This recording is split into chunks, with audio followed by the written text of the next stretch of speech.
Escala en París. Florencia Valdés. Bienvenidos a Escala en París, un programa de Radio France Internacional y de France 24. Es un placer estar con ustedes. Estamos a un año de la presidencial en Colombia, pero la puja ha comenzado mucho antes, con cada campo movilizándose para impulsar candidaturas. 12 meses para convencer a un electorado particularmente preocupado por su salud, su seguridad. Colombia atraviesa su peor crisis en una década por la violencia de los grupos armados y por su bolsillo, con una inflación elevada, unos 3%, a pesar de una mejoría reciente. Los y las candidatas tienen la ambición de suceder al primer presidente de la izquierda del país, entre ellos Carolina Corcho. Carolina, muchas gracias por estar con nosotros. Un saludo, Florencia, y muchas gracias por invitarme a tu espacio.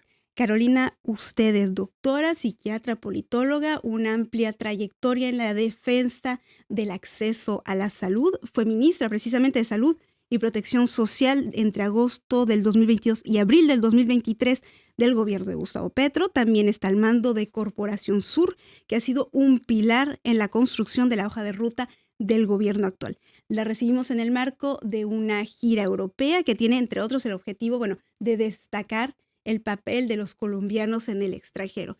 La primera pregunta que le quiero hacer es sobre la consulta popular, que el Senado de Colombia acaba de rechazarla. Es una iniciativa del presidente Petro para que la ciudadanía vote si acepta reformar el sistema laboral. Los legisladores, eso sí, aprobaron volver a revisar el proyecto inicial de reforma, pero hasta ahora la mayoría de las reformas, incluyendo la de salud que usted abandera, pues no han podido pasar el bloqueo del Senado. Más allá de los juegos políticos del Senado, ¿qué está bloqueando? Bueno, lo primero que hay que significar es que una vez más esto ratifica una decisión de la oposición colombiana de obstruir y bloquear el avance del gobierno del presidente Gustavo Petro.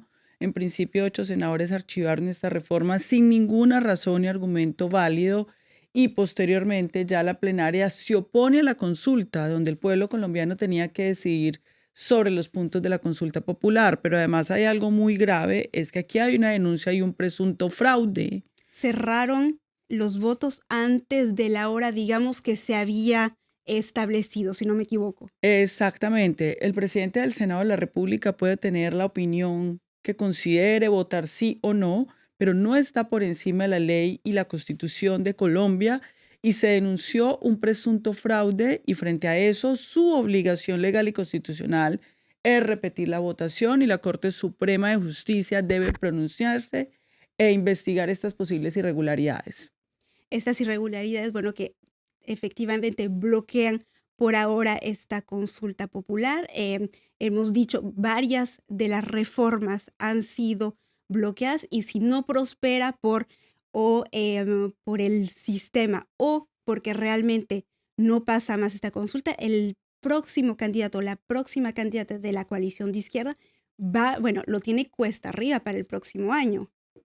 El presidente de la República, Gustavo Petro, ha citado a un cabildo abierto. El cabildo abierto es un mecanismo de participación ciudadana.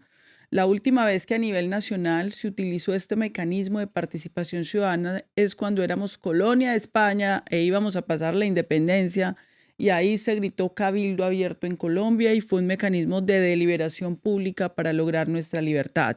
200 años después, se está haciendo una convocatoria de cabildos que es legal y constitucional, no es ninguna invención del presidente Gustavo Petro. La única herramienta no solo es el Congreso, para decirlo. No solamente es el Congreso, de acuerdo a la Constitución Política, estas herramientas son vinculantes, y el presidente también ha expresado que va a volver a presentar la propuesta de consulta popular, ya no solo preguntando por los temas de la reforma laboral, sino también de la reforma a la salud, que nuevamente naufraga en la misma Comisión Séptima, que sin argumento la archivó hace un año. Que la reforma que usted llevaba en el momento que estuvo en este gobierno, usted se apartó del gobierno precisamente porque esta reforma fue muy atacada y fue atacada en su persona, y dijo, pues tal vez va a prosperar si yo me aparto, cosa que no sucedió. Exactamente, así fue. ¿Cuál es la próxima etapa entonces para esta reforma de la salud? ¿Que salga de este séptimo paso en el que está atascada? o qué puede pasar? El acuerdo que nosotros generamos con los partidos políticos fue nuevamente ratificado en la Comisión Séptima de la Cámara y en la plenaria de la Cámara, pero nuevamente llega a la Comisión Séptima del Senado, en donde fue archivada hace un año sin argumentos, y vemos maniobras dilatorias, maniobras de propaganda, mentiras para intentar convencer a la opinión pública de que supuestamente no hubo un proceso de concertación, que la reforma no tiene los suficientes fundamentos, es lo que han dicho, pero nunca han podido explicar de fondo cuál es la falta de fundamento y lo que O cómo están financiarla, intentando. que era uno de los argumentos que daba Han la habido oposición. estudios de impacto fiscal. Cuando yo radiqué la reforma, se radicó con un estudio de impacto fiscal dirigido por el economista Luis Jorge Garay, ratificado por el Ministerio de Hacienda en 2 ocasiones, pero nada le sirve a la oposición. Nada les sirve porque en el fondo lo que ellos quieren es que se siga manejando en Colombia un porcentaje del 7% del PIB aproximado a discrecionalidad, pero además ese manejo opaco está cuestionado por corrupción hoy en Colombia. Es que tal vez hay que recordar a los oyentes y a los que nos ven que no son colombianos que en el sistema de salud actual se pasa por intermediarios con finanzas públicas para asegurar el seguimiento de salud de los colombianos. El objetivo de esta reforma es salir de estos intermedios y pasar directamente ese presupuesto y que sea, administrado de manera más directa sin pasar por estas llamadas aseguradoras. Estoy simplificando muchísimo, Muy bien, yo tú lo lo sé, explicaste muy bien. pero es para nuestros oyentes que no son colombianos. Entonces, bueno, sigue esta puja por la reforma de la salud que usted llevó. Y bueno, desde que usted salió del ministerio, ha estado en los territorios colombianos en una fórmula dirigiéndose a la población directamente, en unas charlas que ha traído ahora hasta Europa. Lleva algunos días aquí en Europa al contacto de los colombianos. ¿Qué le dicen ellos? ¿Cuáles son sus preocupaciones?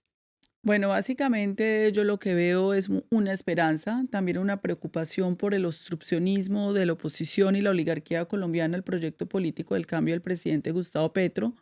Lo que estamos haciendo con Charlas Sanas para un país enfermo es una labor pedagógica para que el pueblo colombiano entienda el proyecto reformista, dado que hay una andanada de mentiras y desinformación todos los días por parte de alguna prensa corporativa, afecta a la oposición colombiana y requerimos la máxima pedagogía. Ha tenido mucha acogida y aquí en el caso de Europa ya estamos en la 5ª ciudad europea después de pasar por España, Bélgica y ahorita ya terminamos en París.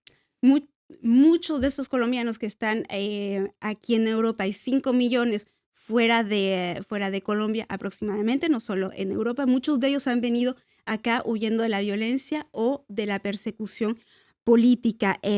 Una de las promesas del gobierno de Gustavo Petro ha sido la paz total, pero bueno, el propio ministro de Interior ha confirmado que estamos lejos del objetivo. Bueno, la crisis en el Catatumbo, en donde 50.000 ciudadanos fueron desplazados por la violencia, es un ejemplo entre muchísimos otros. Si usted llega a la presidencia en 2026, ¿mantendría este concepto de la paz total? Sin duda alguna, porque en Colombia tenemos que desmovilizar un número importante de personas armadas al margen de la ley y eso implica dialogar continuar en simultáneo con todos estos grupos que son tan distintos, que son entre grupos armados, entre narcotráfico y con imbricaciones bien complicadas. Eso mismo. Claro que sí, porque es que si tú no negocias, si tú no haces la paz con todos ellos, algunos bajo la figura de sometimiento a la justicia, porque son 2 marcos jurídicos distintos. Una cosa es un diálogo con grupos que tienen reconocimiento político como el ELN, otra cosa son diálogos con grupos ligados al narcotráfico y eso tiene Son dos 2 figuras distintas. marcos jurídicos distintos en Colombia. Los unos los tienes que someter a la justicia, con los otros tienes que generar procesos de justicia transicional. Entonces yo creo que es loable continuar esto. Obviamente en este momento hay una ruptura con el ELN porque el ELN no mostró una voluntad de paz. El diálogo está desplazamiento suspendido, si no me equivoco. está suspendido. Más de 30.000 desplazados en el Catatumbo es inaceptable para el gobierno y para cualquier sociedad. Tienen que haber unas líneas muy claras para retomar una negociación con el ELN que tiene que ver con el secuestro, que tiene que ver con que se tienen que acoger a una justicia transicional porque no se pueden amnistiar crímenes de guerra y delitos de lesa humanidad porque el bloque de constitucionalidad y el Estatuto de Roma de todas formas no lo prescribe. prohíbe. No prescriben, exactamente, y tienen que haber unos mínimos de respeto a los acuerdos. Si hay ceses al fuego, tiene que haber mecanismos de monitoreo y verificación que tiene nacional que e ver con internacional. pacificación, que baje este pico de violencia para poder entablar nuevamente diálogos, porque si no es complicado presentarle también a la población que, por muy convencida que está también con el proyecto de paz, presentarle un diálogo cuando estamos en esta crisis de seguridad y de violencia. Así es, con quienes tienen voluntad de diálogo se dialoga, con quienes no, tiene que haber una presencia de las fuerzas públicas, de las fuerzas democráticas del Estado en el territorio, enfrentar militarmente con quienes no quieren el diálogo, obviamente en el marco de los derechos humanos, porque no estamos dispuestos a aceptar violaciones de los derechos humanos por parte de la fuerza pública, pero no puede haber lugar vedado en el territorio nacional para el acceso a las fuerzas democráticas.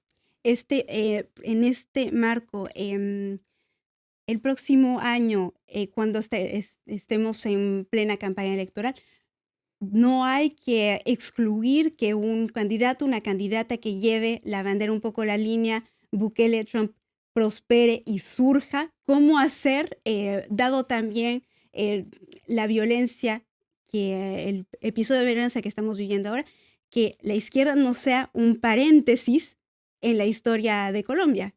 No, nosotros estamos produciendo en este momento una ruta de trabajo de cara a ese proceso electoral. Hemos dicho que hay que unificar a la izquierda en el pacto histórico, en un partido unitario, democrático, que se someta a unas primarias para organizar sus Ahora en listas. octubre. En octubre 26 sería una primera etapa donde se elige un candidato presidencial del pacto histórico y se organizan las listas a Senado y Cámara de manera paritaria por una consulta popular abierta. Pero ese candidato tiene que ir nuevamente a unas segundas primarias en marzo, en el marco de las elecciones congresionales, con otros candidatos del Frente Amplio, donde está el liberalismo progresista, los verdes, independientes. Está toda esta coalición de izquierda. Exactamente, una gran coalición de centroizquierda que compita hacia la primera vuelta presidencial, la segunda, y derrote a la extrema derecha. No podemos permitir que la extrema derecha, el régimen de corrupción que ha gobernado Colombia, vuelva otra vez al gobierno.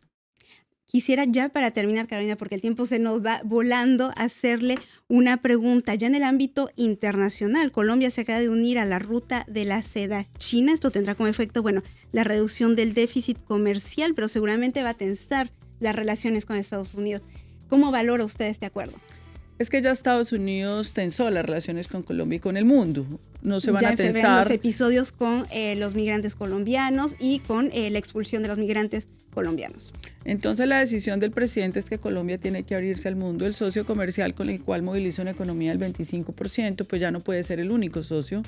Hay que abrir unas relaciones de diálogo, de tú a tú, de intercambio de saberes culturales y comerciales con la Unión Europea, con África, con China. Se van a mantener las relaciones con los Estados Unidos, pero ya evidentemente no será el único actor o el actor que domine la política internacional colombiana.